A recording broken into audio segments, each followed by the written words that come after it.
Online वाले बच्चों board दिखाई दे रहा है तो बताइए।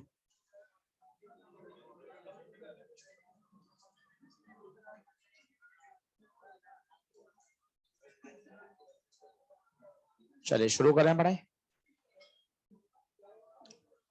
होमवर्क दिया था कि कुछ?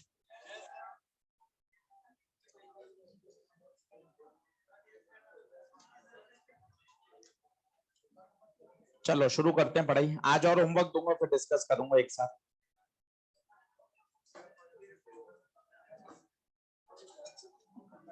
लिखें total internal reflection. Important topic लगाइए। केवल इसी पर 25 क्वेश्चन है जो आज का होमवर्क है। Session number 2। टोटल 12 सेशन खेलने हमें घर पर। पहला सेशन हम दे चुके हैं। आज सेशन नंबर 2 ओपन करेंगे। 12 बार होमवर्क करना है बिल्कुल, और 12 बार में पूरी ऑप्टिक्स तैयार कर लेंगे। तो आज 25 सवाल को निशाना लगाना है। तो आज का 1.5 घंटा बहुत तरीके से पढ़िएगा ताकि हम सारे क्वेश्चन कर लें, और ध्यान से सुन भी लोगे ना, सारी बातें तो हो जाएंगी। टोटल इंटरनल रिफ्लेक्शन डायग्राम बनाना चालू करिए। अच्छा टॉपिक है, आसान टॉपिक। बहुत ध्यान से बढ़िया समझ के इसको पढ़ेंगे पूरा। ये पॉन्ड है, पानी है, नीचे डेंसर है, लेट रिफ्रैक्टिव इंडेक्स म्यू, ऊपर रेरर, लेट रिफ्रैक्टिव इंडेक्स 1। नीचे कोई बल्ब का सोर्स है, ये बल्ब है सोर्स, यहां से लाइट निकल रही है, ये लाइट निकली। बताइए क्या होगा? मीडियम चेंज हो रहा है। सबसे पहले नॉर्मल खींचें। 2 प्रोसेस होते हैं, रिफ्रैक्ट भी होगा और रिफ्लेक्ट भी होगा। प्रैक्टिकली दोनों होते हैं। कुछ एनर्जी रिफ्रैक्ट होती है और कुछ एनर्जी वापस बाउंस बैक हो जाती है। अब आप देखते जाइएगा, फिर डायग्राम बनाना। अब यहां आ गए, सोच के बताओ, यहां से यहां आने पे तुम्हें क्या महसूस हुआ? खुद देखो, क्या एंगल बढ़ गया क्या? और बेटा अगर एंगल बढ़ गया तो ये वाला एंगल भी बढ़ जाएगा। सर क्यों बढ़ेगा? स्नेल्स लॉ से देखो। हर बात का लॉ पता कर लोगे ना, सब्जेक्ट अपने आप आसान हो जाएगा। क्यों पता होना चाहिए? नीचे का म्यू, नीचे का आई, ऊपर का म्यू, ऊपर का एंगल। अब मस्ती से देखो, खुश मन से। आई बढ़ गया, मैंने कहां बढ़ाया? अपने आप देखिए, इस रे से इस रे में आई ज्यादा है, आई बढ़ गया। क्या ये पूरी टर्म बढ़ेगी? प्रोडक्ट है ना, साइन बढ़ेगा तो टर्म बढ़ेगी। एलएचएस बढ़ेगा तो आरएचएस को भी बढ़ाना पड़ेगा, तो आर को बढ़ना पड़ेगा। डायरेक्टली प्रोपोर्शनल है, देख लो। इसका मतलब सर एंगल बढ़ेगा, ये बेंडिंग बढ़ेगी। देखिए बेंडिंग बढ़ गई। आप यहां भी नहीं रुके, आपने एंगल और बड़ा कर दिया। अब ये बेंडिंग बेंडिंग बढ़ रही है और बढ़ रही है। बताइए अब क्या होगा? लाइट सरफेस के पैरेलल हो जाएगी। आप यहां भी नहीं रुके, लो सर और एंगल बढ़ा दिया। देखिए कितना सिस्टमेटिक है। ये रिफ्रैक्ट और बेंडिंग बढ़ी और बेंडिंग बढ़ी। अगला बताइए कहां जाएगी लाइट? अब पूरी की पूरी 100% रिफ्लेक्ट हो जाएगी, 0% रिफ्रैक्शन होगा। That's why the word is total. क्यों टोटल शब्द है? उसकी गहराई में जाइए। रिफ्लेक्शन तो यहां भी हो रहा है, रिफ्लेक्शन यहां भी हो रहा है, यहां भी हो रहा है, पर यहां कुछ एनर्जी ऊपर कुछ नीचे, कुछ ऊपर कुछ नीचे, कुछ पैरेलल कुछ नीचे। पर इस केस में देखिए रिफ्रैक्शन कितना? 0%। एनर्जी पूरी की पूरी बाउंस बैक हो गई। इसलिए फिनोमिना क्या कहलाता है? Total internal reflection. डायग्राम बनाई। ऐसा एक तरफ ही हुआ है, सर यहां क्यों होगा? इधर भी तो यही काम होगा। बिल्कुल यहां भी ऐसा ही होगा।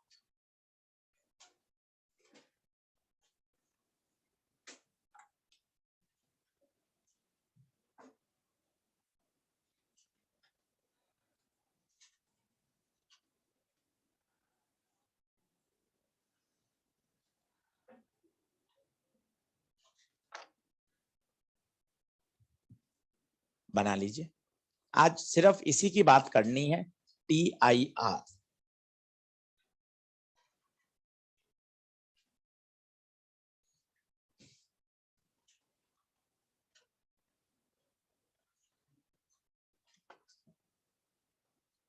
पॉन्ड है, नीचे लाइट का सोर्स है, बल्ब मान सकते हैं, बल्ब से लाइट निकल रही है, लाइट रिफ्रैक्ट होके बाहर जा रही है। छोटा सवाल सुनिए, जो लाइट बाहर निकलेगी, पता है लाइट किस फॉर्म से बाहर आ रही है? देखिए, क्या एक सर्कल जैसा फील आ रहा है आपको? क्यों? देखें, यहां से एनर्जी बाहर निकलेगी, यहां से निकलेगी, यहां से निकलेगी, यहां से निकलेगी, एक पॉइंट के बाद अब एनर्जी बाहर निकलना बंद हो जाएगी। तो कहा जाता है पॉन्ड के अंदर अगर बल्ब है, लाइट सोर्स है, तो जो लाइट एनर्जी एस्केप करेगी, बाहर निकलेगी, वो in the form of circular patch निकलेगी। क्योंकि एक पर्टिकुलर पॉइंट के बाद तो देखिए क्या चालू हो गया, TIR।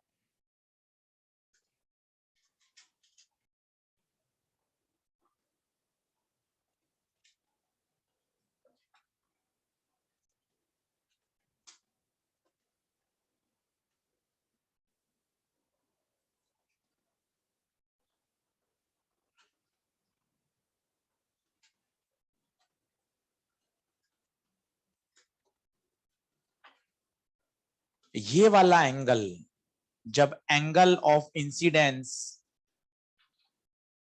At particular angle, angle of refraction कितना हो गया, 90, इस एंगल को बोलते हैं critical angle. The angle of incidence for which the angle of refraction becomes 90।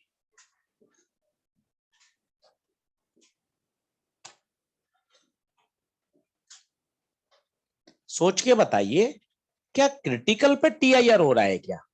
ना सर, क्रिटिकल पे कहां हो रहा है, क्रिटिकल से ज्यादा पे। ध्यान से देखें, यहां TIR है जब आपका एंगल क्रिटिकल से ज्यादा है। धीरे धीरे आएगा, पूरा 1 घंटा 25 मिनट इसी को समझना है आज।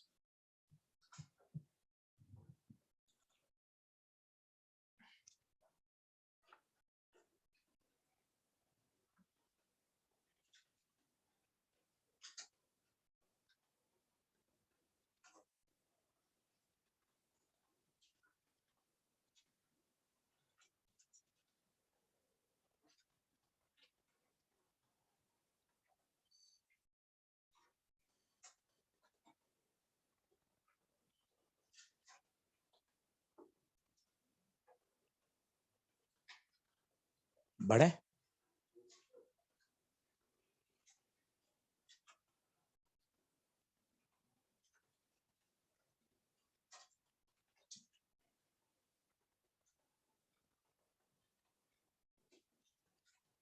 आइए लिखें क्रिटिकल एंगल। बहुत ज्यादा समय मत लगाइए, डायग्राम में एक आइडिया चाहिए। डायग्राम कौन सा अपन को बनाना है, आइडिया लग गया कि ऐसा नहीं है कि हर लाइट TIR कर रही है, वो समझाना चाहते हैं। यहाँ 12 मिनट क्यों खर्च कर रहे हैं कि हर लाइट TIR नहीं कर रही। जैसे से आप दूर जाओगे वैसे से एंगल अपने आप बढ़ रहा है, आप कहां बढ़ा रहे हो, बल्ब तो यहीं रखा हुआ है। जैसे से आप दूर जा रहे हो एंगल ऑटोमेटिकली बढ़ रहा है, आप कहां बढ़ा रहे हो, बल्ब वहीं है। जैसे से एंगल बढ़ रहा है वैसे से आर बढ़ रहा है, बेंडिंग बढ़ रही है, बेंडिंग बढ़ रही है। एक पर्टिकुलर पॉइंट के बाद तो एनर्जी पूरी की पूरी क्या करेगी, बाउंस बैक। इसलिए कहा जाता है कि जो लाइट पॉन्ड में से बाहर निकल रही है वो किस फॉर्म में बाहर निकलेगी, in the form of circular patch. Sir circular कैसे, सर समझ नहीं आया। बेटा ये तो आपने 2 पॉइंट दिखाए हैं, क्योंकि हमारी कॉपी 2D है। मान लो यहां बल्ब होता, आपको तो ये 2 पॉइंट दिख रहे हैं, जबकि 2 पॉइंट आगे पीछे भी होंगे। 4 इधर भी होंगे, 12 इधर भी होंगे, तो एक पूरा सर्कल बनेगा। ये तो अपना पेपर 2D है, इसलिए आपको 2 पॉइंट दिख रहे हैं। सोचो ये बल्ब होता तो ये पॉइंट और ये पॉइंट ही बना पा रहे हो आप। तो एक इधर भी है, एक इधर भी है, एक इधर भी है, एक इधर भी है, एक इधर भी है, क्या बनेगा? पॉइंट के ऊपर ऊपर सर्कल बनेगा। क्या बात ठीक है क्या? तो ये सेंटेंस 4 बार इसलिए बोल रहा हूं क्योंकि ऑब्जेक्टिव का सवाल है कि लाइट जो पॉइंट से बाहर आएगी वो किस पैटर्न में बाहर आ रही है, कौन से पैच से? Circular patch. क्लियर बात? लिखें। अब आइए क्रिटिकल एंगल की definition. The angle of incidence, the angle of incidence for which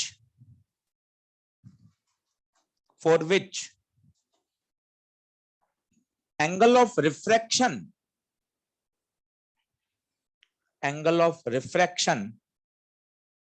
becomes 90 degree,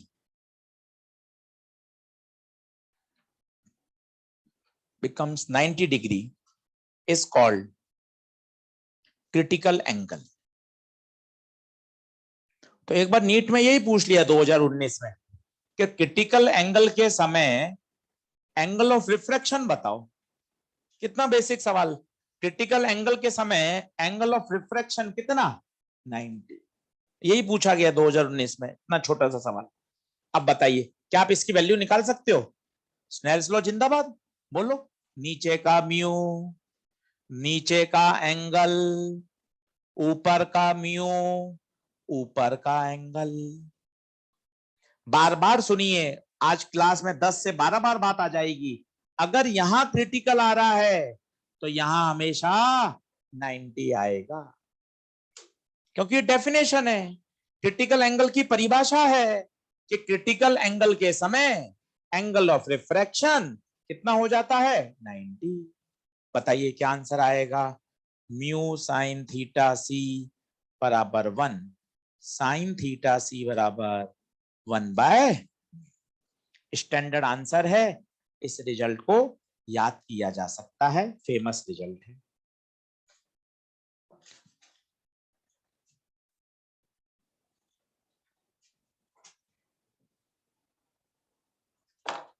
एक 12th बोर्ड का सवाल आपको याद आ रहा हो। टीआईआर की 2 बेसिक शर्त होती हैं। पहली शर्त याद हो आपको तो, the ray must travel from denser to rarer. क्यों सर, ये क्यों जरूरी है? आप खुद देखिए, डेंसर से रेयर है तभी तो वो अवे जा रही है।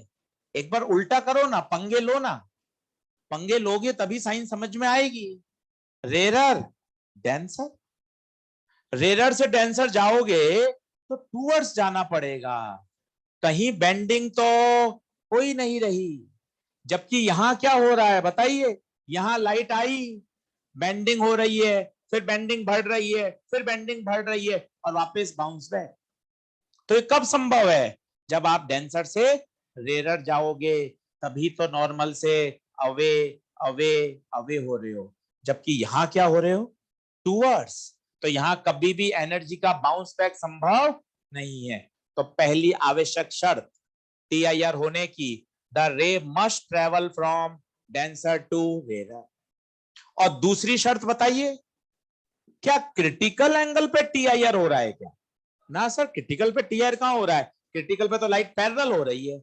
टीआईआर कब होगा? जब आपका एंगल क्रिटिकल से बड़ा होगा। लिख लीजिए 2 आवश्यक शर्त जो याद होनी चाहिए हमेशा। पहला, डेंसर से रेरर जानी चाहिए, और दूसरा, एंगल क्रिटिकल से बड़ा होना चाहिए। बहुत छोटी छोटी बात करिए, पेपर बहुत फंडामेंटल पूछा जाता है। अब आप देखो ना 2019 का सवाल, हम टीआईआर में कराते हैं 20-22 क्वेश्चन, 2 दिन पढ़ाते हैं, 40 क्वेश्चन मॉड्यूल में। पूछा क्या है? क्रिटिकल पर होता क्या है? क्रिटिकल पर एंगल कितना डिग्री होता है? 90। तो पेपर का आइडिया लीजिए। 2020, 2020 कोविड, 2021, आपको पता चलेगा बहुत तूफानी चीजें आई नहीं रही है। आप बड़े बड़े सवाल कर रहे हो, एक एक पेज का पूछते ही नहीं है कोई। 2 लाइन 3 लाइन, 2 लाइन 3 लाइन, उस बात का फायदा उठाइए और बहुत छोटी छोटी बातों को सही करिए। जितना फंडामेंटल पढ़ोगे उतने क्वेश्चन। आपको मैंने करंट इलेक्ट्रिसिटी के कराए, सर ने लगातार, हमने हर चैप्टर में पुराने पुराने पेपर के क्वेश्चन आपको सब कराते गए। आपको उससे आइडिया लगता है यार पेपर में तो बहुत आसान आती है चीज, इसलिए थोड़ा सा फंडामेंटल पढ़िए। बताइए टीआर की 2 शर्तें। पहली शर्त बताइए, the ray must travel from denser to रेडर। दूसरा, angle of incidence must be greater than critical. Critical का फॉर्मूला बोल लो, 1/μ sin थीटा सी बराबर 1/μ। अब कुछ छोटे छोटे क्वेश्चन करते हैं, लिखें।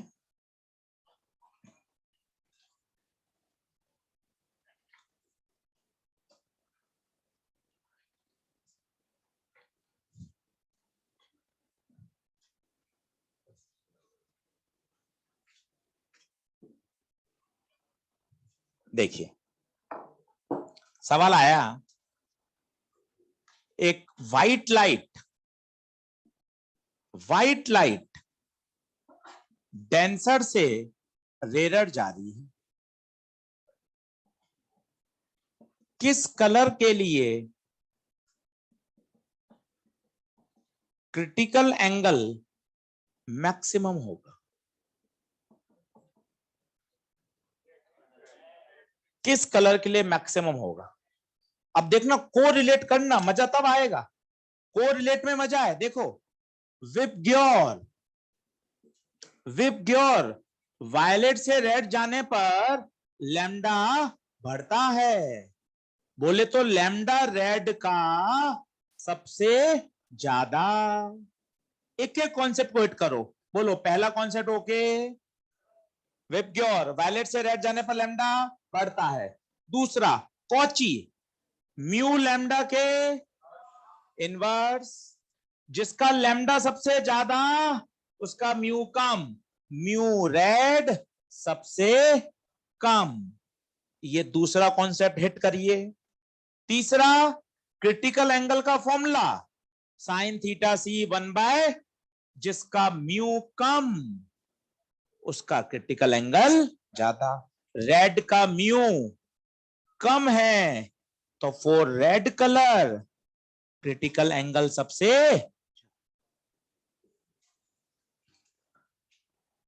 खत्म। आप सोचो मैं ये रट लूं, मैं वो भी रट लूं, अगला सवाल भी रट लूं, इतना याद होता ही नहीं है। पेपर में 30-40 सेकंड का पर्याप्त समय मिलता है कि आप इन बातों को कोरिलेट कर सकें शांति से। विप ग्योर में लैम्डा बढ़ता है, कॉची में इनवर्स भागता है, क्रिटिकल 1/μ के उल्टा होता है। तो उसको आप याद करने का क्यों प्रयास करते हो कि सर मैं हर थ्योरेटिकल क्वेश्चन को याद कर लूंगा? मत याद करिए, बहुत लॉजिकल चलिए। विप ग्योर पे अटैक करा, हमने उसके भी 3 टुकड़े कर दिए ना, कि आप ये बता सको सर मुझे इसमें दिक्कत है। हम क्या बोलते हैं, सर हमें सवाल समझ में नहीं आया, सर मुझे थर्मो ही समझ नहीं आया। ऐसे थोड़ा बोला जाता है। सटीक सवाल तो क्या होता है, सर मुझे थर्मो में, आइसोथर्मल में वर्क डन निकालने में दिक्कत आती है, तो हम आपको वर्क डन समझा सकते हैं ना भाई। तो वो लॉजिकल चलो कि सर मुझे कॉन्सेप्ट वन के कॉन्सेप्ट 1 में लैम्डा की चर्चा, कॉन्सेप्ट 2 में कॉची की चर्चा, कॉन्सेप्ट नंबर 3 क्रिटिकल एंगल का फॉर्मूला।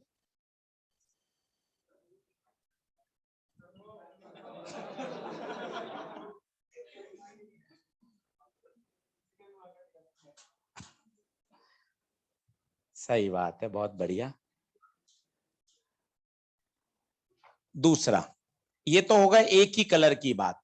कभी कभार वो मीडियम की चर्चा कर लेता है कि मैं एक बार ग्लास से एयर जा रहा हूं, एक बार वाटर से एयर, कौन से के लिए क्रिटिकल ज्यादा?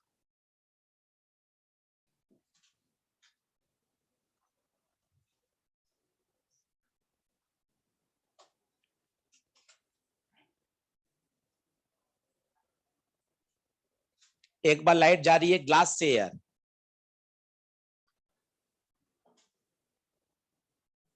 कितना लॉजिक है देखो, आप सुनो। साइन थीटा का फॉर्मूला 1/μ, ग्लास का म्यू 3/2, वाटर का म्यू 4/3। किसका म्यू ज्यादा? ग्लास का म्यू ज्यादा। तो ग्लास के लिए क्रिटिकल एंगल कम। तो critical angle for glass is less than critical angle for water.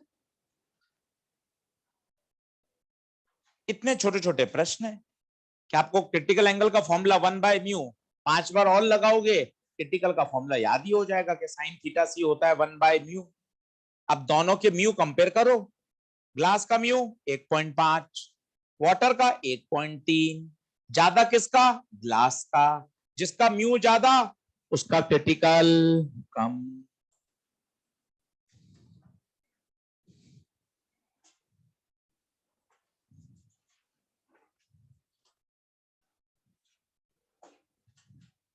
और सीखो। किसी भी इंटरफेस का निकाल सकते हो आप पेयर का। मान लो लाइट जा रही है ग्लास से वाटर। अब आपसे पूछा गया इसके लिए क्रिटिकल एंगल बताओ।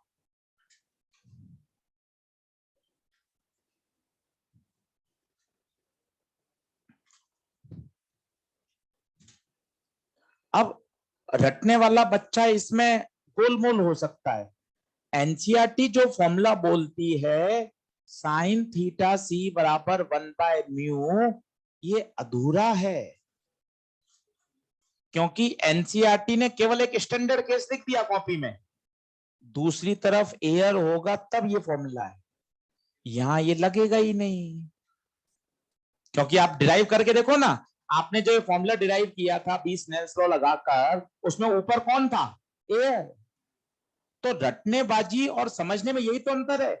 यहां ये लग ही नहीं सकता, यहां ये लग ही नहीं सकता। यही तो समझ के लिए हम क्लास में बैठे हैं कि सर मैं किताब से रटूंगा तो 1/μ रटूंगा। आप मुझे और अच्छी बात सिखा रहे हो।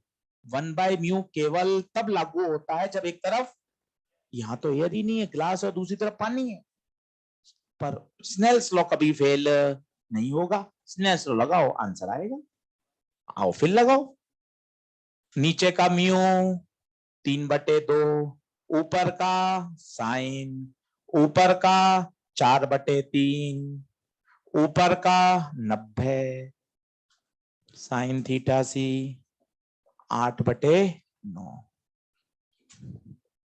लिख के काटो कि 1/μ नहीं लगेगा। कॉन्सेप्ट में तो यही तो मजा है कि आप इतना फंडामेंटल चले जाओ कि सर मुझे ये बात भी बढ़िया समझ में आ रही है कि 1/μ केवल तभी लगता है जब एक तरफ एयर हो। और ऐसे प्रश्न करते हैं तभी तो दिमाग खुलता है। आप सारे एयर एयर के करते रहो, एनसीईआरटी में सारे एयर के हैं, तो आपको कभी इस दिशा में सोचने का मौका ही नहीं मिलेगा क्योंकि उसने सारे प्रश्न अपने एयर वाले ही कराए हैं। और एआईपीएमटी में आया एक तरफ ग्लास एक तरफ वाटर। दूसरा तरीका एक और है, शायद आप समझ पा रहे हो क्या? सूझबूझ। इस 4/3 से दोनों तरफ डिवाइड कर दो तो ये एक बन जाएगा। वो ट्रिक यहां भी लागू हो रही है। वो तो जो बात आपने समझ ली वो तो फिर कभी फेल होगी। और स्नेल्स लॉ लगा लो, एक बार में आ जाएगा। सीखो। बिल्कुल बेसिक बात चल रही है कि हाँ साइन थीटा सी 1/μ, साइन थीटा सी 1/μ। फिर तीसरे में आपने तो काट ही दिया। और मुझे एक नई बात सिखा दी आज फ्राइडे के दिन कि 1/μ केवल तभी लगता है जब दूसरी तरफ हवा हो। फिर सर कुछ अलग हो, स्नेल्स लॉ पे भरोसा रखिए, हर बार आंसर देगा।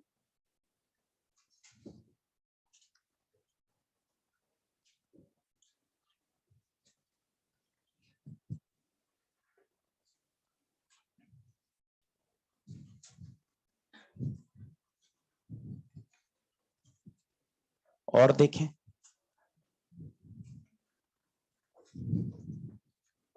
जैसे चलो उसने तो एक तरफ μ1 दे दिया μ2 दे दिया, आपसे पूछ लेगा आप निकाल लोगे।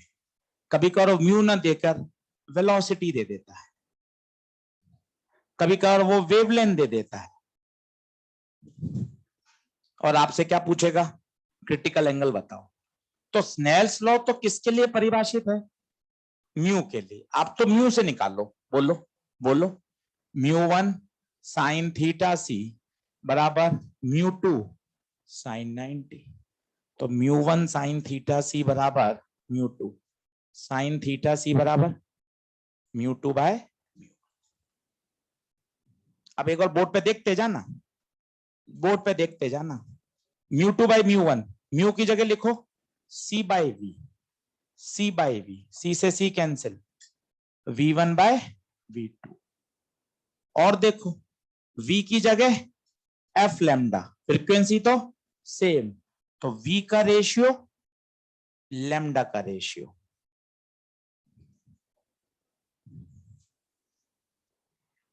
तो क्रिटिकल एंगल के 3 आ गए फॉर्मूले, mu 2 by mu 1, V1 by V2, λ1 by. Advice है तीनों ही मत रटो, किताब में मॉड्यूल में दे रखे हैं पर मत याद करिए। मैं आपको एक बेसिक ट्रिक सिखाता हूं जिससे आप ये सारे क्वेश्चन कर लेंगे। और कॉपी में लिखना इसलिए जरूरी है ताकि आपको पता चले, किसी प्रश्न में म्यू दे रखा होगा, किसी प्रश्न में स्पीड दे रखी होगी, किसी प्रश्न में लैम्डा। तीनों का एक तरीका सिखाता हूं आपको, एक बार में सॉल्व हो जाएंगे। एक बार लिख के रखिए इसको ताकि आपको पता चले कि म्यू से भी सॉल्व होता है। म्यू की जगह वेलोसिटी भी रख सकते हैं, वेलोसिटी की जगह लैम्डा भी रख सकते हैं। एफ क्यों काटा? एफ फ्रीक्वेंसी रिफ्रैक्शन के दौरान सेम रहती है।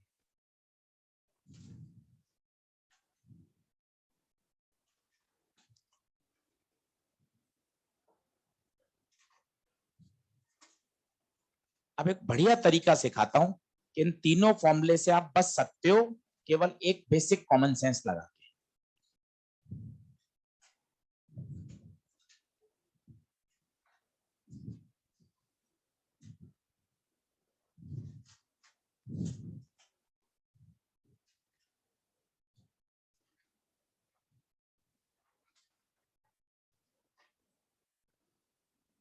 बेटा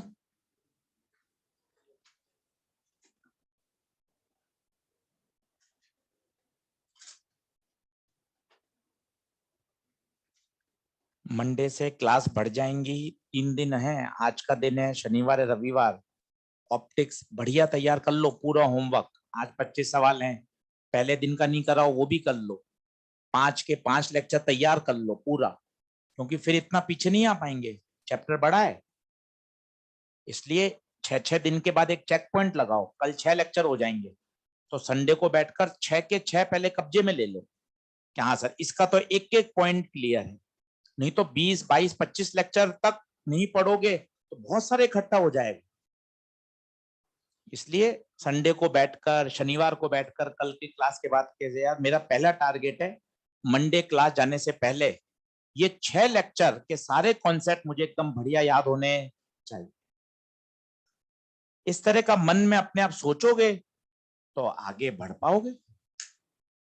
अब मैं क्या कहना चाहता हूं कि बेटा थ्योरी से ये तो आइडिया लग गया कि म्यू का रेशियो होता है, वेलोसिटी का रेशियो होता है, पर मैं कितना रटूं सर, यहाँ 2-1 है, यहाँ 1-2 है, यहाँ कुछ और है, तो ऐसे तो नहीं रटा जा सकता।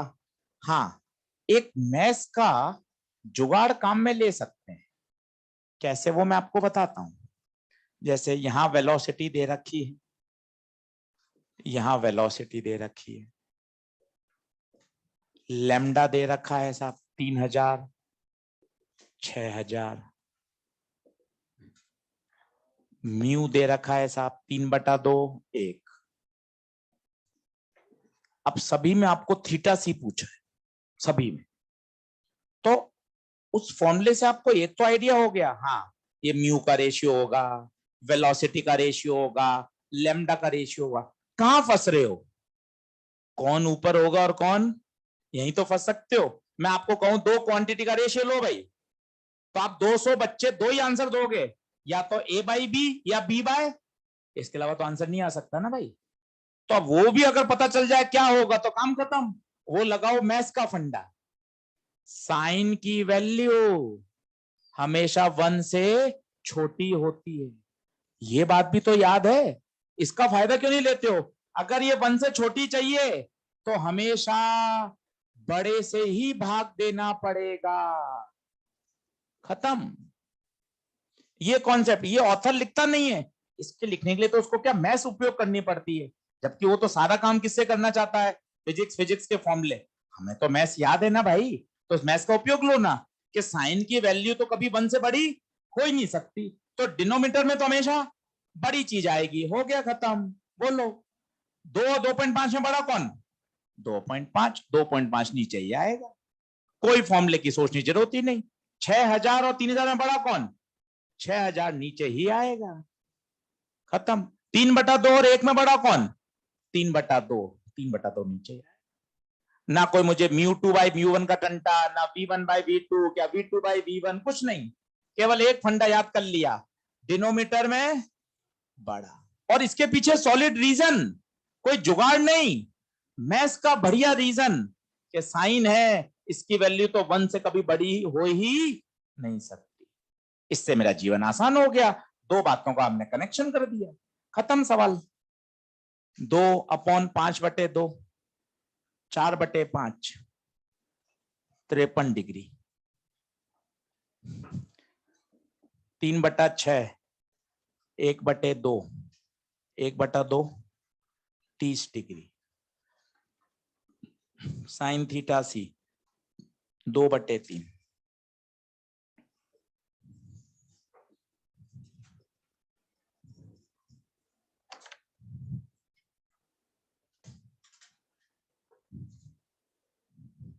तो ये जुगाड़ अप्रोप्रिएट है और फंडामेंटल है कि सर अब ये बात क्लियर हो गई, चाहे वेलोसिटी हो, चाहे लैम्डा हो, चाहे म्यू हो, मुझे तो हमेशा बड़े से डिवाइड कर देना है। पहले हमने थ्योरी पढ़ाकर ये प्रूफ किया कि होगा रेशियो, क्योंकि आप ये भी तो पूछ सकते हैं सर मल्टीप्लाई भी तो हो सकता था। तो पहले थ्योरी पढ़ाकर ये प्रूफ किया कि देख है तो रेशियो, फिर मैथ्स लगा के ये बात समझा दी कि रेशियो में एक फायदा उठा लो, क्या साइन है, साइन का तो हमेशा आंसर 1 से छोटा है। काम हो गया। ऑब्जेक्टिव परीक्षा में तो एक सटीक बात समझ में आ जाए, कंफ्यूजन कम करती है।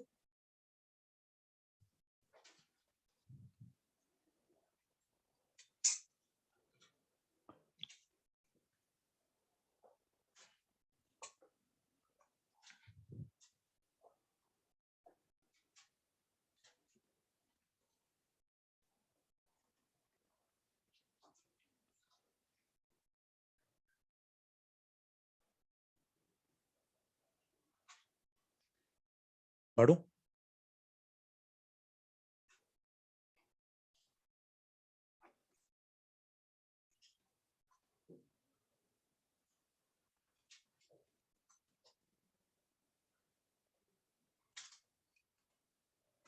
तीसरे वाले में जैसे 4/5 तो स्टैंडर्ड याद है, 1/2 याद है, 2/3 स्टैंडर्ड नहीं होता, पर एनसीईआरटी कहती है इसे याद रखें, क्योंकि इस पे क्वेश्चन अभी करने वाले हैं।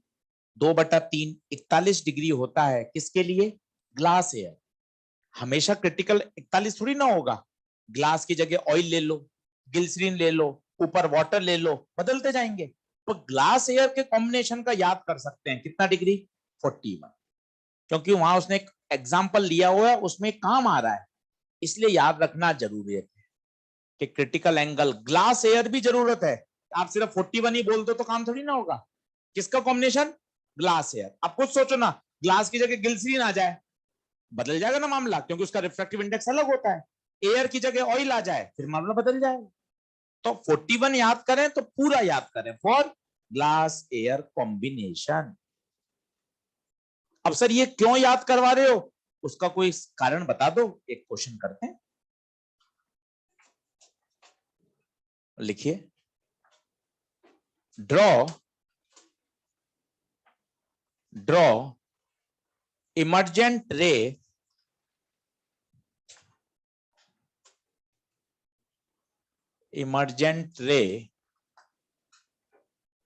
in the given situation.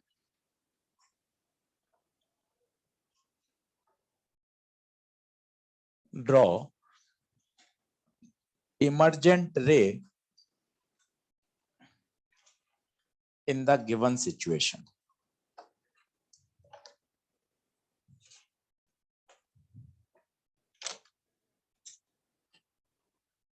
बढ़िया सवाल है, बहुत ध्यान से देखिए। प्रिज्म है, ये लाइट आ रही है, ऑप्शन होते हैं 4, कैसे लाइट निकल रही है, यहां से बाहर निकलेगी, बैंड हो जाएगी, वो हमें बताना है। इमरजेंट रे बनानी है। ये 45 है,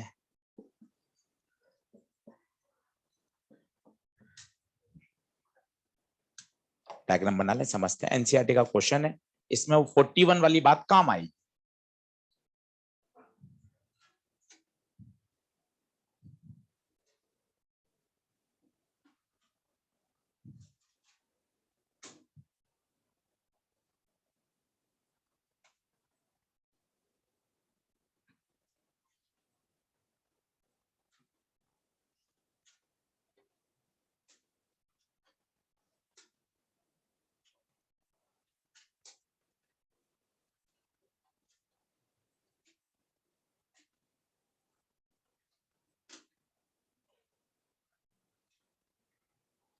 बढ़े, चलो समझना अच्छे से, एक एक कॉन्सेप्ट को बढ़िया देखना, एक बार समय लगेगा, समझ गए फिर बढ़िया तैयार। जैसे से फिजिक्स चल रही है वैसे से चलो। सबसे पहला, सर एयर से ग्लास में जा रहे हैं, पहला इवेंट यहां होगा, नॉर्मल खींचिए, ये नॉर्मल खींचा, सोच के बताओ एंगल कितना, 90 या 0? दिख 90 रहा है, अरे सर 90 पे आ रही है लाइट।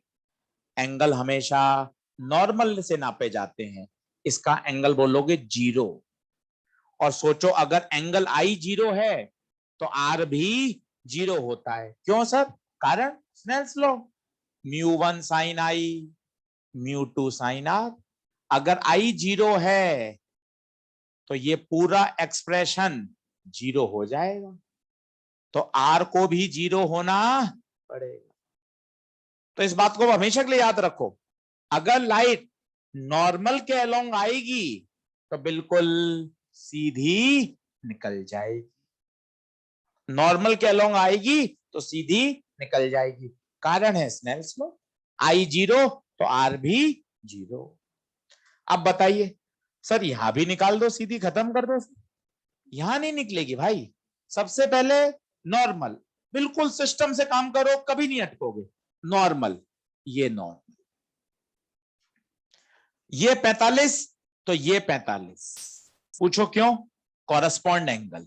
ये 45 तो ये भी 45, इसका क्या कारण? इसका क्या कारण? नॉर्मल सरफेस से, ये सरफेस है, ये नॉर्मल है, कितना एंगल है? 90, उसमें से 45 खर्च, तो 45।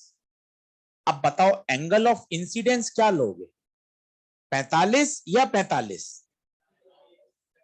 कौन सा एंगल ऑफ इंसिडेंस है, 45 या 45? ऊपर वाला या नीचे वाला? क्यों? एंगल हमेशा नॉर्मल वाले काम आते हैं। देख नॉर्मल से एंगल 45। अब सुनना, इस सरफेस के लिए for surface A B, for surface A B angle of incidence 45, but as we know critical angle is 41, 45 is greater than 41, angle of incidence critical से ज्यादा है, क्या होगा? TIR, it means light बाहर नहीं जाएगी। ये पैटर्न, इस पैटर्न को समझना है तभी तो मजा है।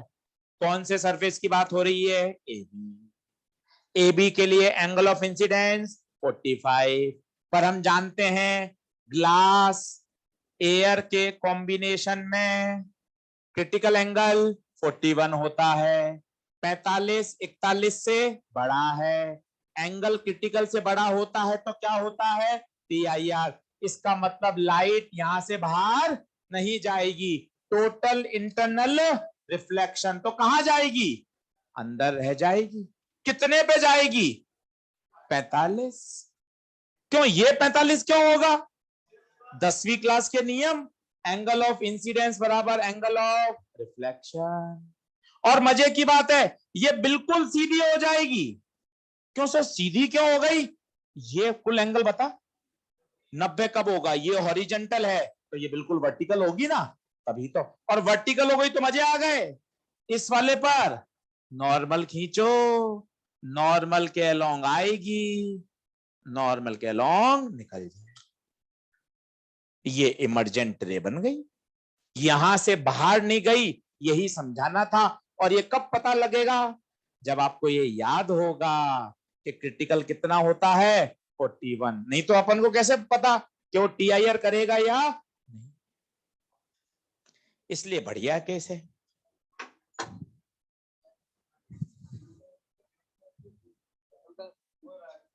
कल पे से कह रहे हैं 1.25 घंटे कर दो, वो आगे जो था लेकिन क्या 1 घंटा 35 मिनट का 1 घंटा 30 मिनट का करने बिल्डिंग इंचार्ज ने मैसेज डाला था उसके लिए। अब आपको मैं बात कर लूं जाके, आपने डाला है क्या ग्रुप में, उन्होंने डाला था अपने ग्रुप में नहीं डाला, हाँ हमारे ग्रुप में डाला क्या 1 घंटा 35 मिनट कर दो क्लास अपने बैच में है सब में, सब में पूरे लीडर में हुआ था। अच्छा अपने जो चल रहा है ना मेडिकल का, हाँ तो कल पे सर को बता दो ये सूचना, के लिए बोला है वहां होके आऊं पहले मैं उधर। ठीक है तो फिर 1.5 घंटा कर दो। उन्होंने कहा कि भाई आप रहने दो, हम अपने हिसाब से छोड़ देंगे, कर देंगे।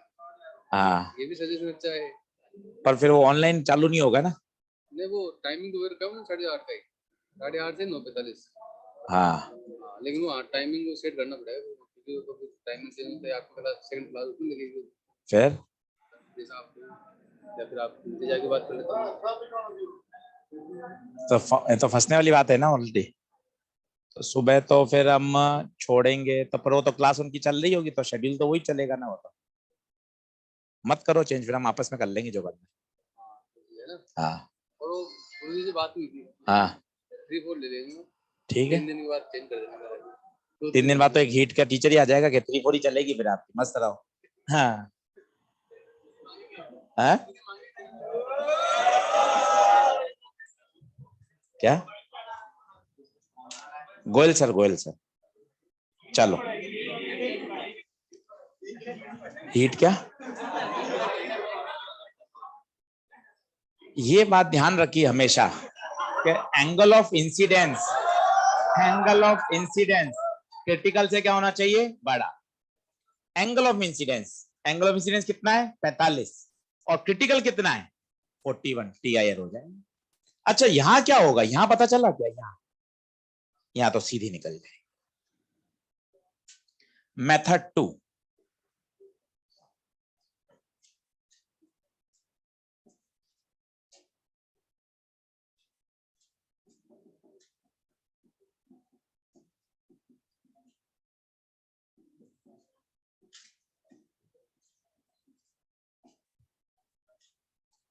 मेथड 2, अगर मुझे क्रिटिकल 41 याद नहीं तो क्या,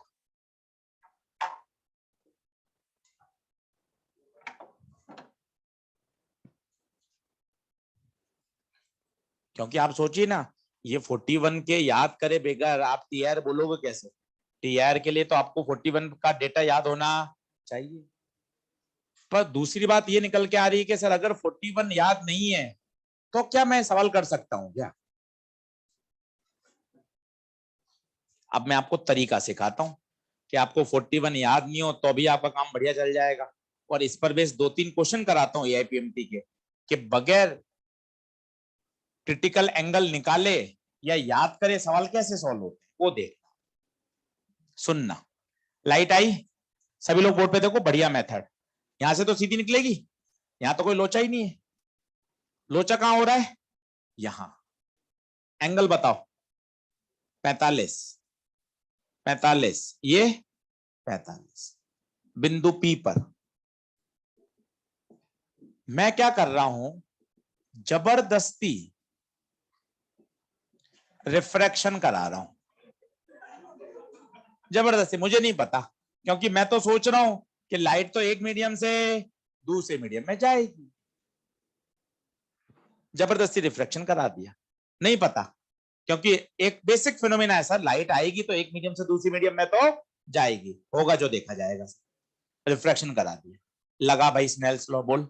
अंदर का म्यू, अंदर का म्यू, अंदर का एंगल, बाहर का म्यू, बाहर का एंगल, 3/2 साइन 45, 1/√2, 3 2 1.414 साइन आर, 3/2.8। देखिए ध्यान से, साइन आर की वैल्यू 1 से ज्यादा आ गई। क्यों?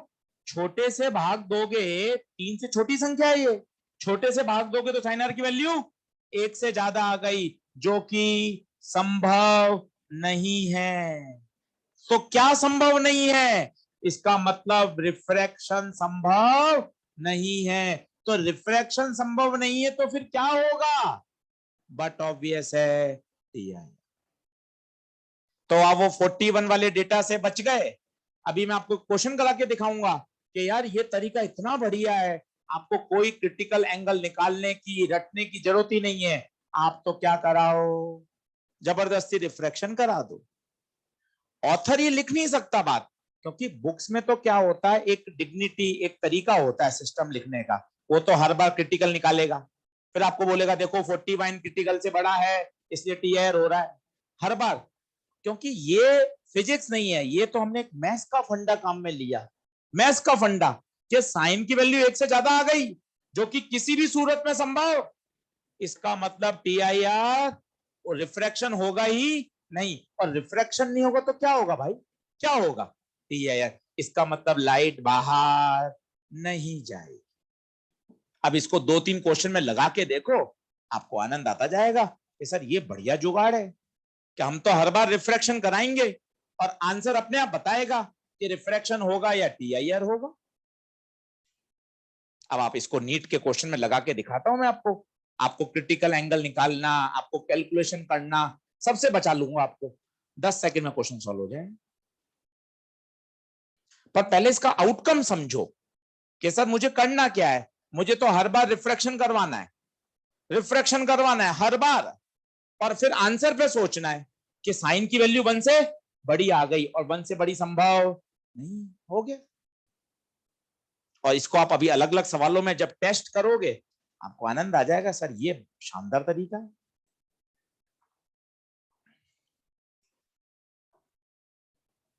क्योंकि मैथ्स के फंडे हम काम में ले रहे हैं, और मैथ्स को कोरिलेट करके पढ़ो सब्जेक्ट को, और बढ़िया रहेगा। पूरा लिखो डिटेल में, साइन की वैल्यू 1 से बड़ी संभव नहीं है। तो फिर क्या संभव नहीं है?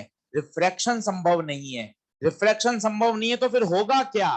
टीआईआर होगा। टीआईआर होगा मतलब लाइट बाहर नहीं जाएगी। सब बातें लिख दो, ताकि जब वापस पढ़ो ना जून में, तो कॉपी में सब बातें बहुत बढ़िया जमी हुई मिले, कि आपको एक बार में पूरी क्लास याद आ जाए कि हाँ सर ने ये बात सिखाई थी।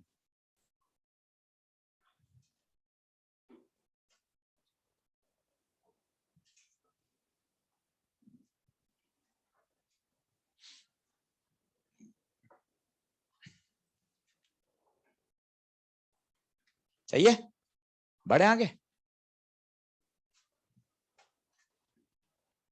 तो ये मेथड 2, पहला मेथड बुक वाला सॉल्यूशन था। ये अपना तरीका है कि हम हमेशा रिफ्रैक्शन कराएंगे और फिर डिसीजन लेंगे कि रिफ्रैक्शन होगा भी या नहीं। अब इसको एक क्वेश्चन में लगा के देखते हैं सर, तो थोड़ा मुझे कॉन्फिडेंस भी आएगा सर, मैं समझ पाऊंगा बातों को।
बिल्कुल उसी कहानी से सवाल समझाऊंगा, ताकि वो कहानी एक बार आप और सुन लोगे ना तो आपको बढ़िया दिमाग में सेट हो।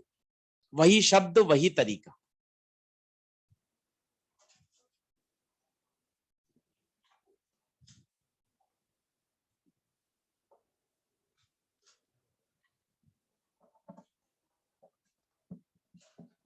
अब प्रश्न हल तो दूर कर रहे हैं, पहले जनरल गप्पे लगाते हैं।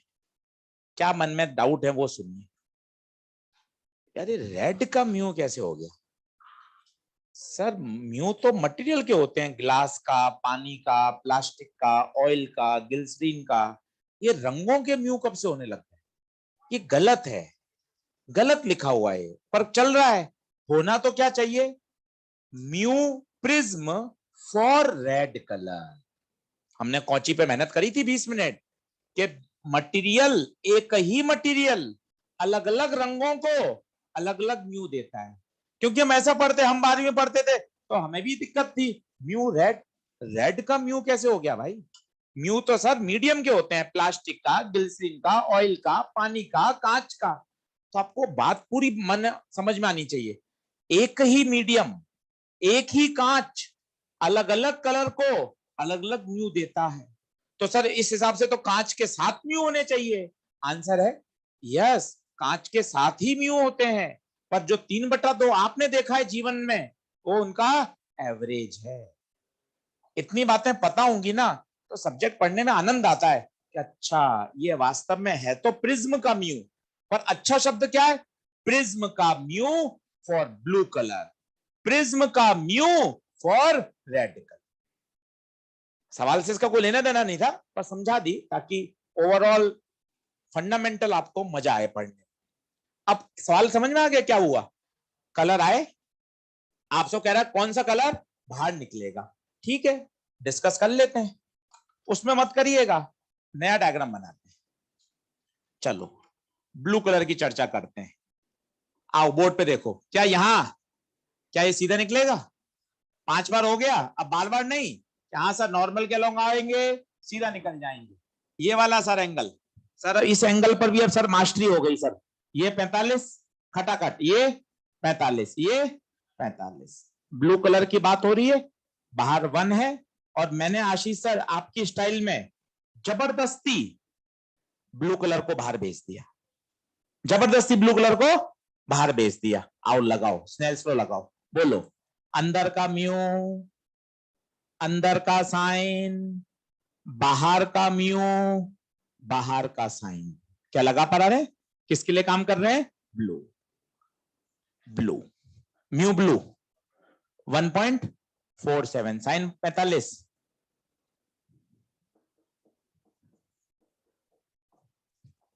बताएं, अपने आप डिसीजन लें।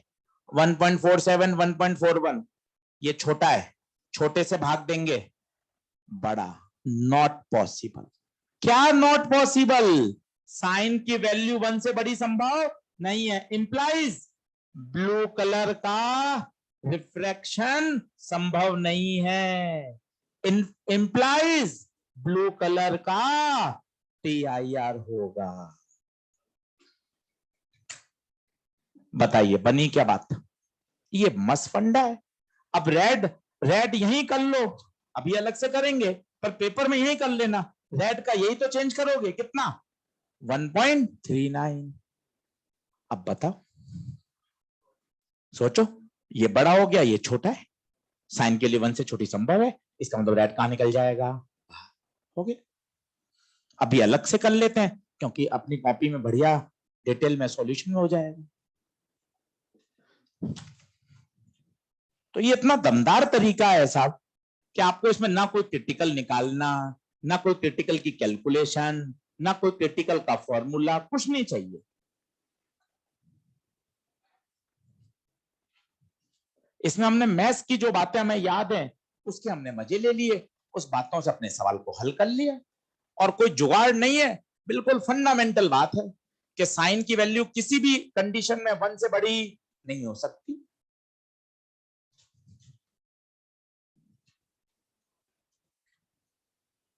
ऐसा ही एक बार रेड के लिए कर लीजिए अलग से, ताकि पूरा डिटेल में हो जाए। पेपर में 2 बार क्यों करेंगे, वहीं काट के सही कर लेंगे, पता चल जाएगा।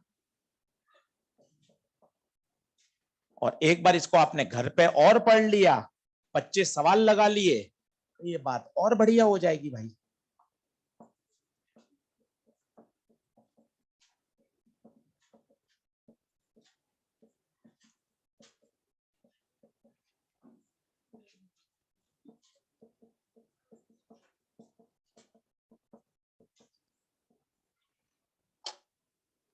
पूरा लिखना, आलस मत करना।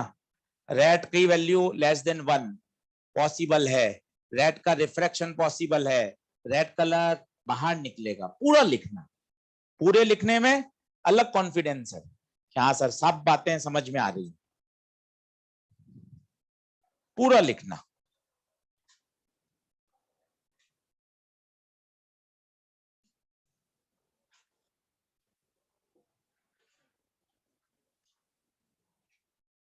अब इसमें क्या है, रिलैक्स है दिमाग में कि यार कोई क्रिटिकल एंगल नहीं, कोई क्रिटिकल एंगल का फॉर्मूला नहीं, कोई ये नहीं देखना कि एंगल क्रिटिकल से छोटा है या क्रिटिकल से बड़ा है।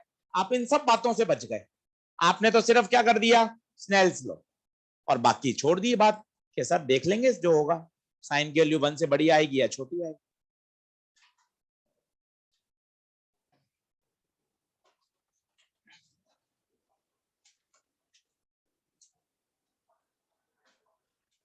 पूरा एक्सप्लेनेशन लिखिएगा ताकि बाद में अच्छा रिवाइज कर पाए।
आपने बचपन में पढ़ा हो कि वो हीरे का चमकना, वो भी टीआईआर का उदाहरण है, 9th ने पढ़ा है।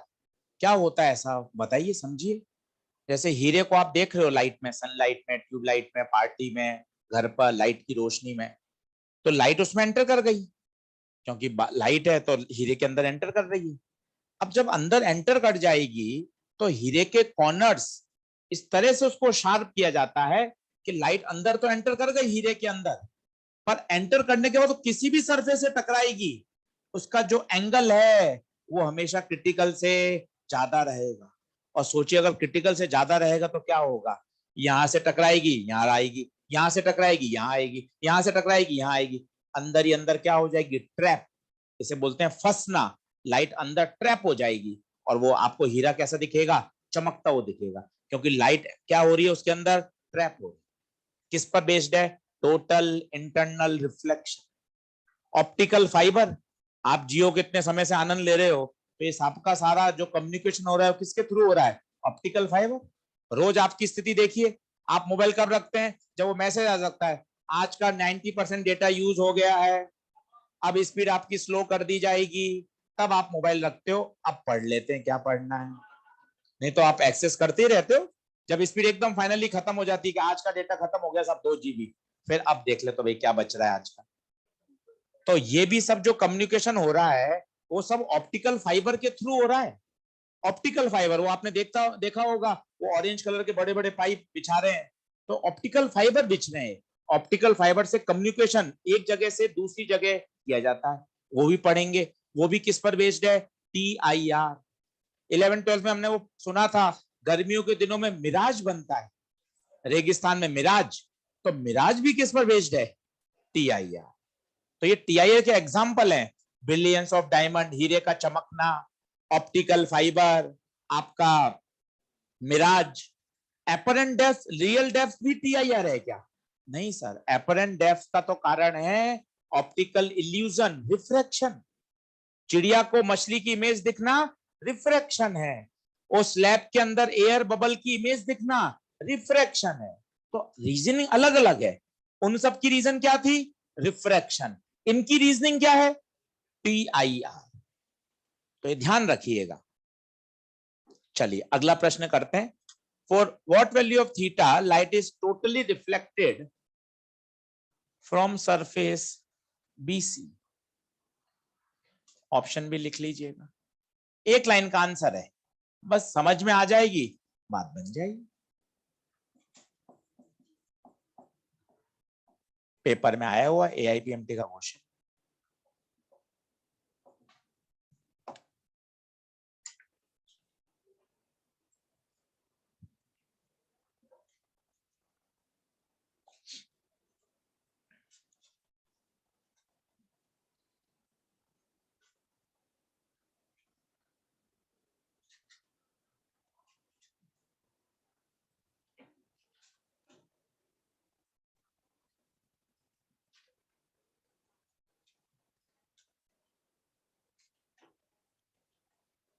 सिंगल लाइन सॉल्यूशन है। अब आप देखते रहोगे तो नहीं बढ़ पाओगे, और डरते रहोगे तो भी नहीं होगा। आपको तो चलना पड़ेगा लाइट के साथ।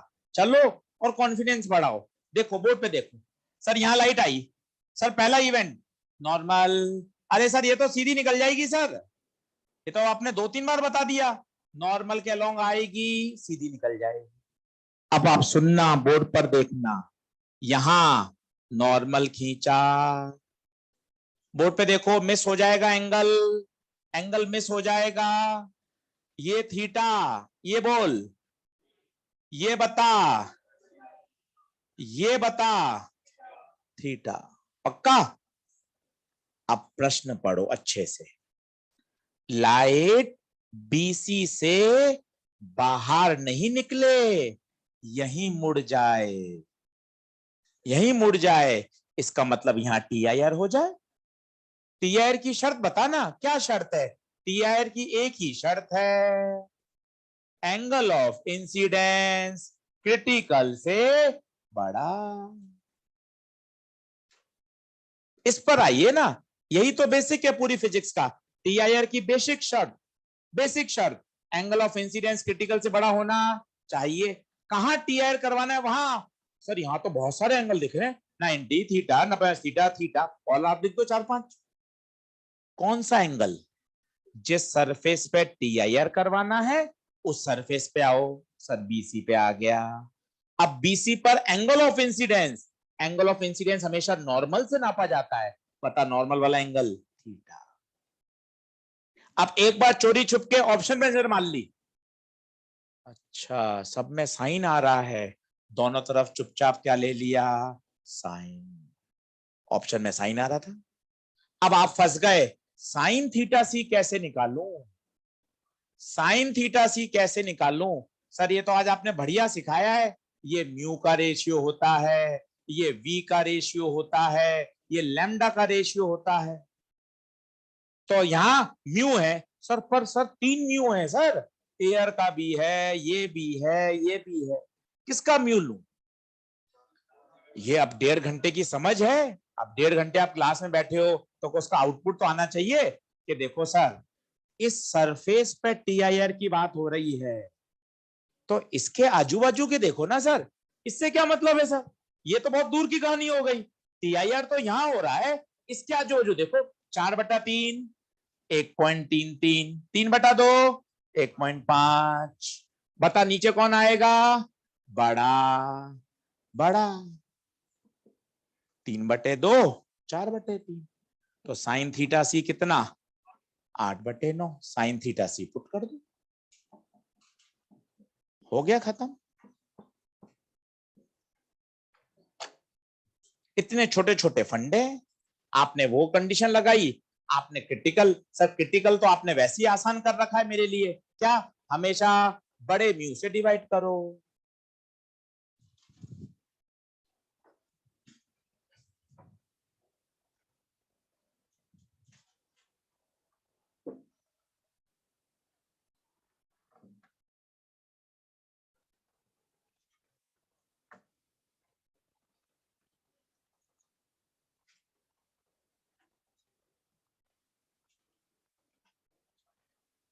बोलो बनी बात। ये तो क्या क्वेश्चंस हैं, जब आप ऐसे 4-5 कल और देखोगे, अभी 15-20 मिनट में और सिचुएशन समझोगे, अपने आप मजबूत होता जाएगा। आप तो इन दो पे हाँ भरो, पहला दूसरा। ये तो मैथ्स है, ये तो हर सवाल में बदलेगी। मैं तो इसको अटैक कर सकता हूं। अगर टीआईआर करवाना है, क्लास खत्म होने के बाद जब हम घर जा रहे हो, तो टीआईआर की एक ही शर्त है कि एंगल ऑफ इंसिडेंस क्रिटिकल से बड़ा होना चाहिए, बस। यहाँ एंगल ऑफ इंसिडेंस कितना है, थीटा। और दूसरा, आज आपने क्रिटिकल एंगल के निकालने के खूब बढ़िया तरीके बता दिए। हमेशा किससे डिवाइड होगा, बड़े से। वेलोसिटी होगी, बड़ी वेलोसिटी। लैम्डा है, बड़ा लैम्डा। म्यू है, बड़ा म्यू।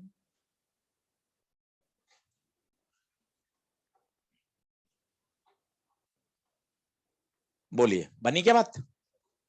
और करें सवाल, दो और कर लें, कल और करिएगा। आज टीआईआर के 25 सवाल करके आइएगा, तो आपको आइडिया लगेगा कि मैं किस तरह के सवाल में फंस रहा हूं। तो कल अपन और उस पर प्रैक्टिस करेंगे।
लाइट आ रही है, ग्लास स्लैब में जा रही है, और आपसे कहा गया है कि ऐसा म्यू बताइए ताकि ये जो लाइट है वो सरफेस ए बी से बाहर नहीं निकले और टीआईआर कर जाए।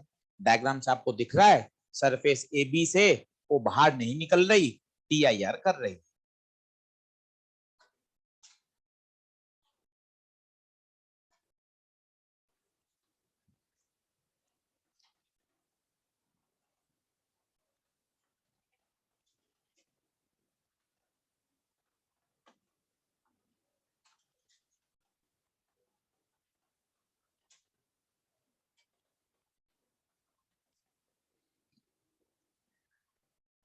हाँ भाई, टीआईआर। अब बेसिक बातें समझिए, 3 कॉन्सेप्ट में मैथ्स बदल सकती है। मैथ्स इसकी अलग होगी, घर के 20 सवाल की अलग होगी, पेपर की मैथ्स कुछ अलग होगी। कॉन्सेप्ट पे बात करिए और वो बताइए कि सर मेरा ये कॉन्सेप्ट फंस रहा है। आओ देखो, और जैसे लाइट चल रही ना वैसे ही चलो। आप सवाल को देखते रहोगे कि सर मेरी तो ऑप्टिक्स पहले भी खराब थी, अभी भी खराब है। आप करोगे नहीं सवाल तो कैसे काम चलेगा। क्वेश्चन बनाने पड़ेंगे, 200 250 300 आपको क्वेश्चन करने पड़ेंगे। आओ बोर्ड पे देखो, पेन पेंसिल छोड़ो और बताओ। लाइट आई, बाहर एयर, अंदर मीडियम, क्या होगा, सीधी या बेंड। देखो बेंड करा ही उसने, बढ़िया बेंड करा है। क्या ये एंगल 60 ही होगा क्या, नहीं सर, बेंड होने के बाद एंगल अलग हो जाएगा। सर यहीं की फिजिक्स बदला लो। क्या फिजिक्स लगा लोगे यहां, बोलो स्नेल्स लॉ। बोलो फ्री करो इसको। ऊपर का म्यू, ऊपर का एंगल, नीचे का म्यू, नीचे का एंगल। इसको फ्री कर दिया। अब वहां तक मैं वापस नहीं जाऊंगा, वहां पे जो फिजिक्स लगनी थी लग गई। ठीक है सर, ये पहला कॉन्सेप्ट। अब सर और आगे आओ सर, ये आर, ये कितना 90, ये बता 90 माइनस। अब यहां है अगली फिजिक्स। सर मुझे यहां TIR करवाना है। TIR की एक ही शर्त है, बोलो, angle of incidence greater than theta c. पर सर मैं याद तो कर लूंगा, ये कौन मुझे बताएगा सर एंगल ऑफ इंसिडेंस कौन से हैं? 60 R 90, 90 माइनस R।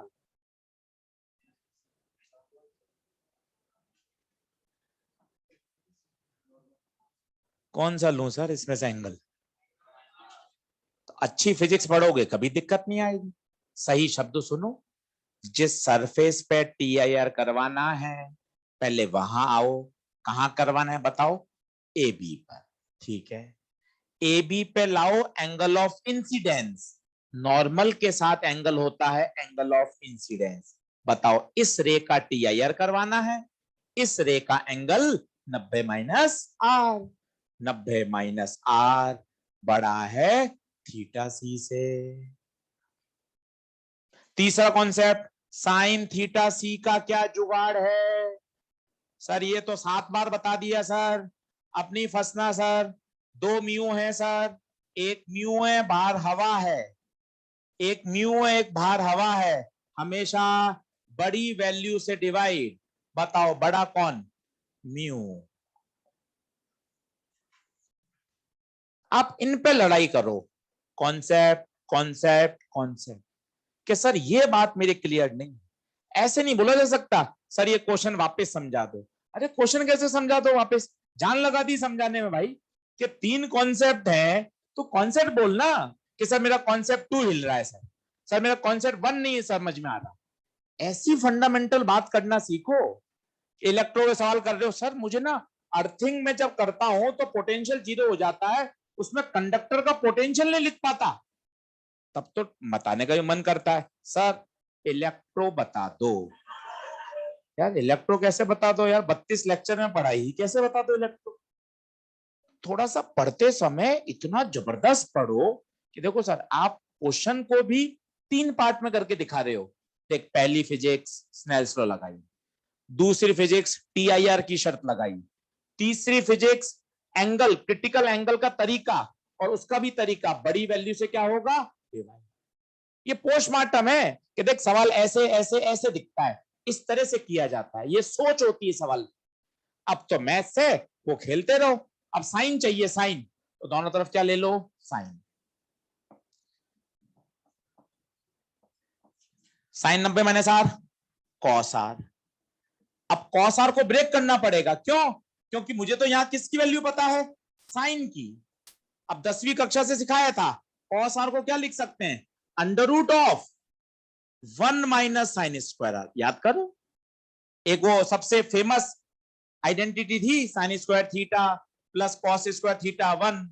तो cos square R 1 minus sine square R, तो cos R under root of 1 minus.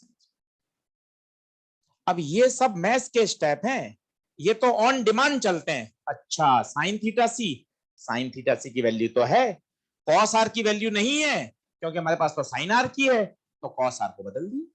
अब साइन थीटा सी पुट करो, साइन आर पुट करो। अब एक बार और करना कोशिश, ये मैंने कराया 60 का, मॉड्यूल में दे रखा है 45 डिग्री का। जब आप उसको खुद करोगे तो आपको पूरा प्रोसेस याद हो जाएगा, करने पर याद होगा। आप इसको देखते रहोगे तो याद नहीं होगा। वैल्यू पुट करो, दोनों तरफ स्क्वायर करो, ट्रांसफर करो, म्यू आएगा। बड़ा प्रश्न एम्स में आया हुआ है, नीट में नहीं आया है, क्योंकि 1 मिनट के अंदर नहीं होता। कल ऑप्टिकल फाइबर पढ़ाऊंगा, तो ऑप्टिकल फाइबर का जो आंसर आएगा ना, उससे जल्दी सॉल्व हो जाएगा।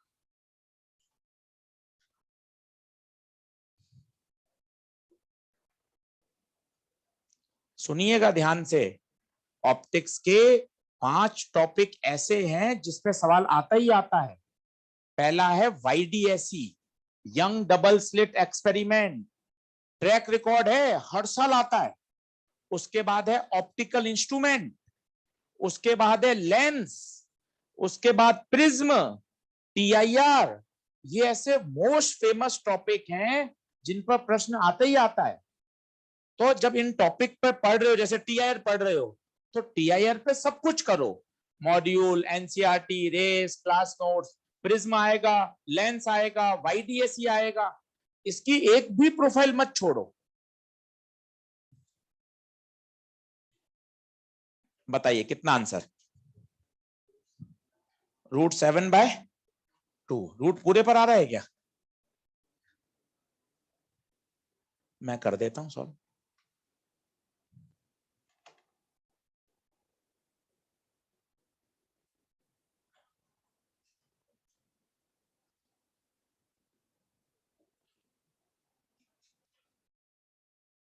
एक पॉन्ड है, इसमें नीचे बल्ब का सोर्स है। आज हमने आपको बताया था लाइट सर्कल में ही बाहर आती है, उसके बाद तो लाइट का क्या हो जाता है? टीआईआर। आपसे पूछा जाता है इस सर्कल की क्या बताइए? रेडियस। कई बच्चों को शायद याद भी होगा, आर का फॉर्मूला h/√।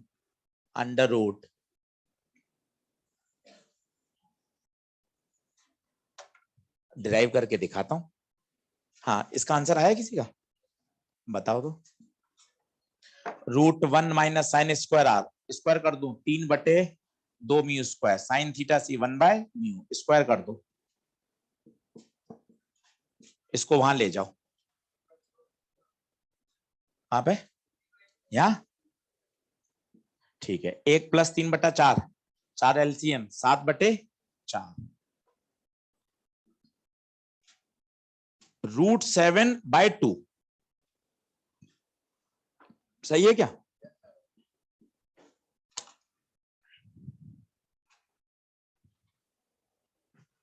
लास्ट क्वेश्चन आज का। ये वही बात है जो हमने आज सबसे पहले आते डिस्कस करी थी। एक पॉन्ड है, पॉन्ड के अंदर एक बल्ब का सोर्स है, नीचे म्यू है, बाहर एयर है, लाइट जो निकलती है वो सर्कल में बाहर निकलती है, उस सर्कल की रेडियस बताइए।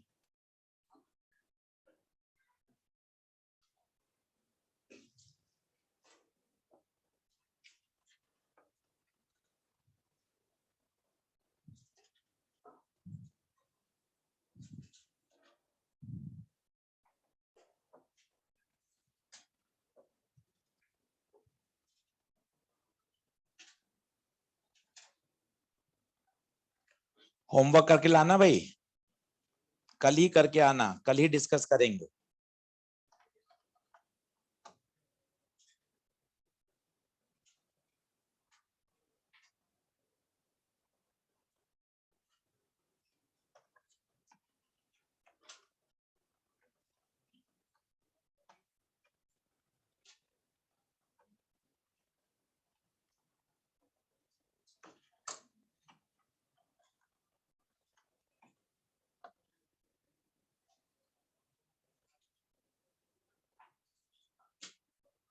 सही करें, खुद कर सकते हो।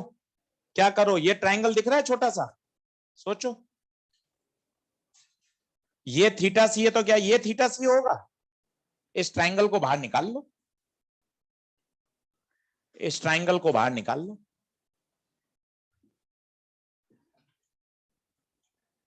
बताओ, ये ट्रायंगल बाहर निकाल लो। ये आर है, ये एच है, ये 90 है, ये थीटा सी है, ये पाइथागोरस लगा दो, r² + h²।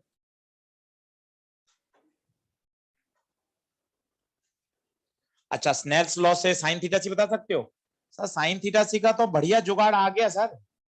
बोलो, साइन थीटा सी रिफ्रैक्टिव इंडेक्स का रेशियो हो सकता है, 6 सवाल मिलेंगे इस पर। वेलोसिटी का रेशियो हो सकता है, लैम्डा का रेशियो हो सकता है। बताओ यहाँ कौन है? म्यू। बताओ बड़ा कौन? म्यू बड़ा या 1 बड़ा? म्यू। खत्म, हमेशा नीचे बड़ा। यहां से साइन थीटा सी बता दो 10th क्लास से। परपेंडिकुलर अपॉन हाइपोटेनियस, 90 के सामने वाला हाइपो, जिसपे 2 बनते हैं एंगल बेस, बचा हुआ perpendicular. Perpendicular R, hypo R square plus H square. दोनों साइन को कंपेयर कर दो, आंसर आ जाए।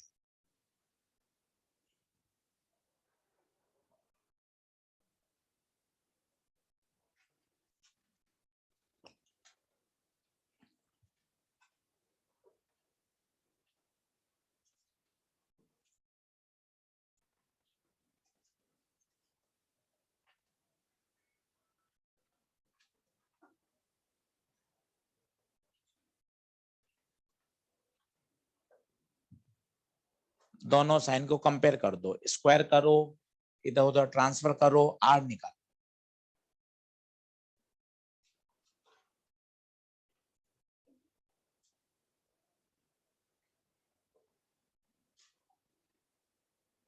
स्क्वायर करो, स्क्वायर आया।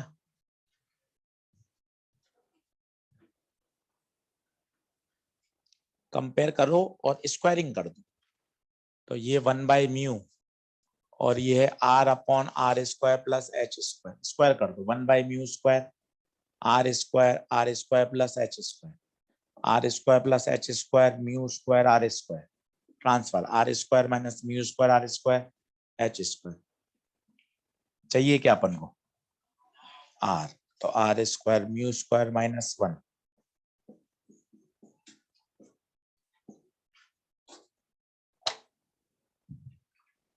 जरूरत नहीं है डेरिवेशन की, डायरेक्ट फॉर्मूला ही याद करिए, पर ठीक है 5-7 मिनट में सीख जाते हैं तो थोड़ा सही रहता है कि हाँ स्नेल लॉ लगा लिया, मैथ्स लगा ली, क्योंकि मैथ्स तो बदलती रहेगी भाई, फिजिक्स वही रहेगी, स्नेल्स लॉ वही रहेंगे, क्रिटिकल एंगल का जुगाड़ वही रहेगा, टीआईआर की शर्त वही रहेगी। कल 5-7 सवाल और करोगे, टीआईआर पे और मजबूती से तैयार हो जाओ। पन्ने पलटो, ये टीआईआर का लेक्चर था, पहला लेक्चर। आज मैंने आपको बेसिक बेसिक सारा पढ़ा दिया टीआईआर। अब पहले कॉपी पढ़ना और फिर अब होमवर्क लिखा रहा हूं बिल्कुल छांट कर, सिस्टमेटिक, और उसी ऑर्डर में कर लेना।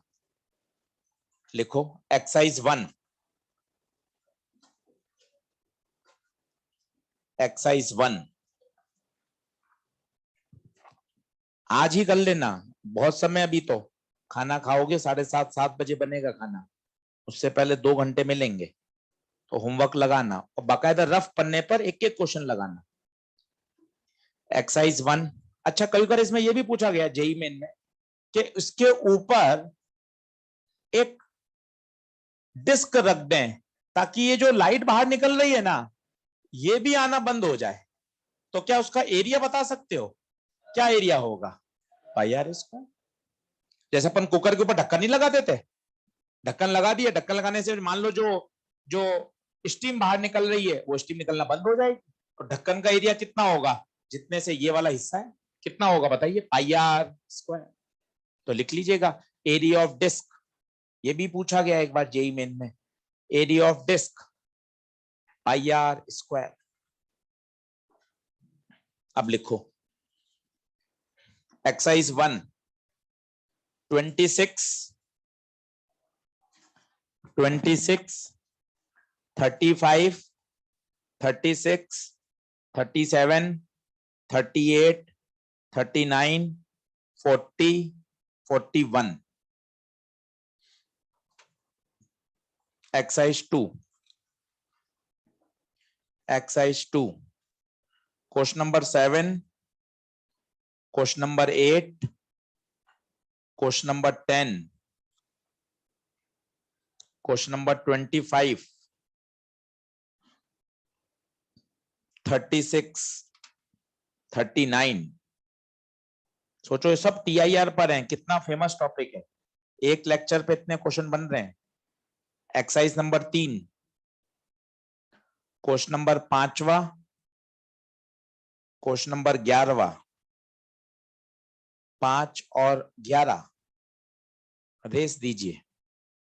रेस नंबर 3 एक बार गिन लो तो कितने हो गए? 16, 9 और देने।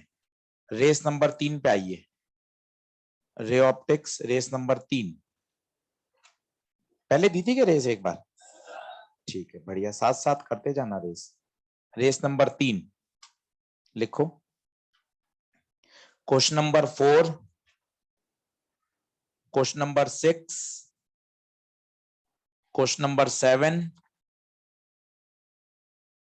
क्वेश्चन नंबर 13, क्वेश्चन नंबर 16, 17, 18, 19, गिनो, 24, 20। ठीक है, ये सब TIR पर है। कोशिश तो मेरी ये, मैंने 25 के 25 सवाल कवर कर लिए हैं क्लास में, आपको सारे मिल जाएंगे करे हुए, पर एक बार कर लीजिएगा जरूर, सारे कर लोगे तो मजा आ जाएगा। Thank you. कल बढ़ेंगे, TIR के क्वेश्चन करेंगे, कल मॉड्यूल लेकर आना, डिस्कस करेंगे। ऑनलाइन वाले बच्चों कल डिस्कस करेंगे मॉड्यूल और रेस। आज सेकंड होमवर्क दिया है, सेशन नंबर 2, ऐसे कुल 12 दिन होमवर्क मिलेगा। Thank you.